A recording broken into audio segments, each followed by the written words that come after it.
This video will show how to calculate the t-test as a way of determining whether there is statistical significance between two sets of data. So what we're going to be comparing is the change in heart rate between resting heart rate and heart rate after walking, which is this column, and the change in heart rate between resting and doing push-ups, which is this column. So you can see that there's a difference in the averages, which we've already calculated, but to see if it's a statistically significant difference, we need to do a different test. So we're going to scroll down, going to label this cell t-test, just so we know what the number below it means when we come back to this sheet.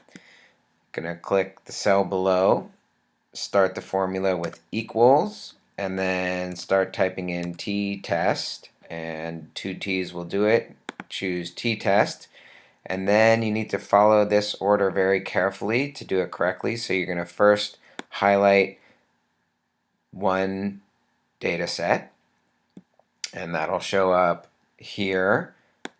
Put in a comma, highlight the second data set that you're comparing it to, put in another comma, and then you need to add two more numbers. The first is the number of tails, because we're comparing both greater than and less than, not looking for one particular difference. We're going to use two tails, so looking above and below, and then comma.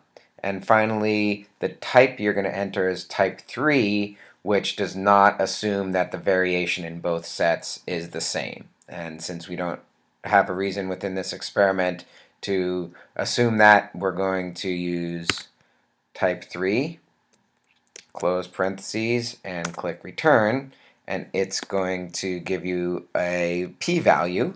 The standard that is used to determine the statistical significance is 5% or 0.05. So this p-value is significantly below that. This is 0.001. So we would say that that is a statistically significant result, and the increase in heart rate from walking is significantly less than the increase in heart rate from doing push-ups.